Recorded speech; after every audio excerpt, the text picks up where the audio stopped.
1971 সালে 9 মাস রক্তক্ষয়ী যুদ্ধের মাধ্যমে পৃথিবীর মানচিত্রে বাংলাদেশ একটি স্বাধীন রাষ্ট্র হিসেবে স্থান করে নিয়েছে। 1972 সালে নিউজিল্যান্ডের মানবহিতৈষী উন্নয়ন কর্মী Lindsay Allan Cheyne underprivileged children's education programmes UCEP বা সুবিধাবঞ্চিত শিশুদের শিক্ষা কার্যক্রম শুরু করেন।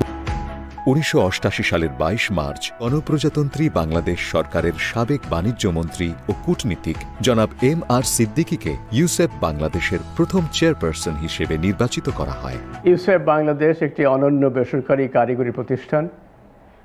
পিছিয়ে পড়া পরিবারের ছেলেমেয়েরা কারিগরি বৃত্তিমূলক ও কর্মমুখী লেখাপড়া শিখবে। তারা যেন তাদের কর্মদক্ষতার যথোপযুক্ত ডিসেন্ট স্যালারি পায়, যাতে তাদের দারিদ্র্য দূর হয় এবং একই সঙ্গে তারা বাংলাদেশের উন্নয়নের অগ্রযাত্রায় গর্ব করার মতো অবদান রাখতে পারে।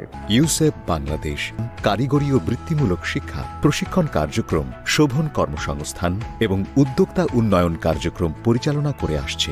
ইউসেপ টেকনিক্যাল থেকে যে সকল কাজগুলো শিখছি, এইসব কাজগুলো ফ্যাক্টরিয়ালে এসে কাজ করার সময় আমার প্রত্যেকটা ধাপে ধাপে কাজে লাগছে।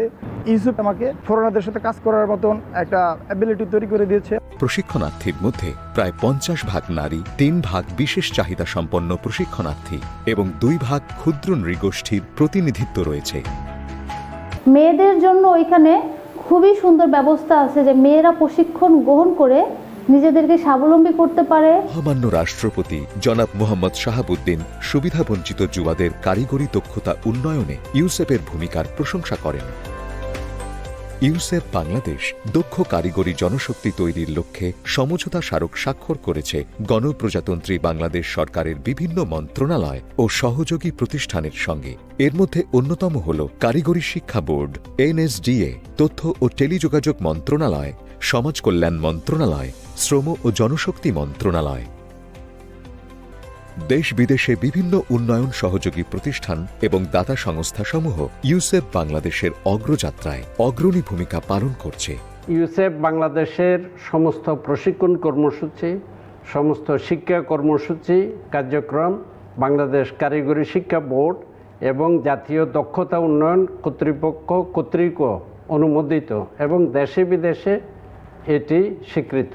2041 সালে বাংলাদেশ উন্নত দেশ হবে, 2071 সালে অতি উন্নত দেশ হবে। সেই স্বপ্ন বাস্তবায়নে প্রয়োজন হবে কারিগরি এবং বৃত্তিমূলক শিক্ষা ও দক্ষতা সম্পন্ন জনশক্তি। এই জনশক্তি তৈরিতে ইউসেপ অক্লান্তভাবে কাজ করে যাচ্ছে। ইউসেপ বাংলাদেশের উন্নয়ন অগ্রযাত্রাকে মসৃণ করতে UCEP association of board of governors ইউসেপের উন্নয়নে নিরন্তর কাজ করছে।